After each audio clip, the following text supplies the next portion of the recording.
Les résultats préliminaires de l'essai clinique Mépandax viennent d'être rendus publics hier au Grimaldi Forum à l'occasion de la Biennale de cancérologie.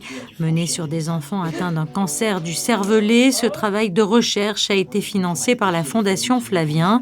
14 jeunes patients âgés en moyenne de 14 ans ont été inclus dans cet essai et semblent pour l'instant plutôt bien tolérer le traitement.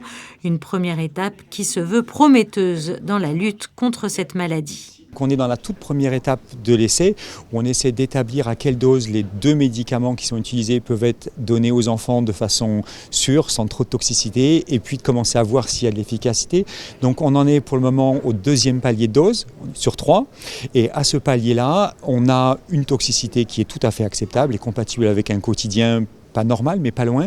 Et puis on a des maladies qui sont stabilisées chez certains patients et quelques réponses. Donc tout ça doit être vérifié, doit être confirmé, mais les premiers signaux donnent un peu d'espoir. Ouais. Alors les enfants sont des enfants qui avaient 2 types de tumeurs, ou un méduloblastome ou un épendymome, ce sont des tumeurs cérébrales, qui avaient échappé au traitement de première, de deuxième, de troisième ligne qui sont démontrés comme efficaces. Donc globalement des enfants qui avaient déjà reçu beaucoup de traitements. À l'origine de ce traitement, une molécule découverte par le Centre scientifique de Monaco, initialement développée pour traiter le cancer du rein chez l'adulte. Les chercheurs ont rapidement constaté que cette molécule pouvait également agir contre le cancer du cervelet chez l'enfant. Cette adaptation ouvre donc la voie à un espoir concret pour ces jeunes patients.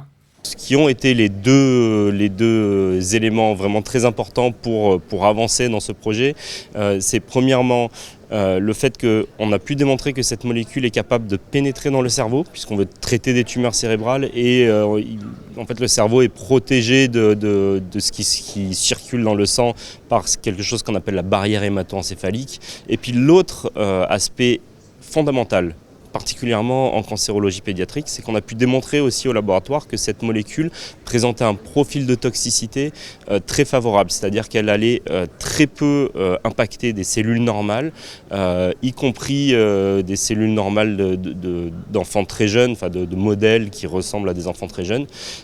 Et ça, c'était fondamental pour pouvoir progresser dans ce projet. Si ces résultats restent encore préliminaires, ils marquent ainsi une étape importante dans la recherche contre le cancer pédiatrique. Grâce à ce type d'innovation, la médecine avance pas à pas vers des traitements plus ciblés et mieux tolérés, offrant ainsi un nouvel espoir aux familles et aux enfants touchés par la maladie.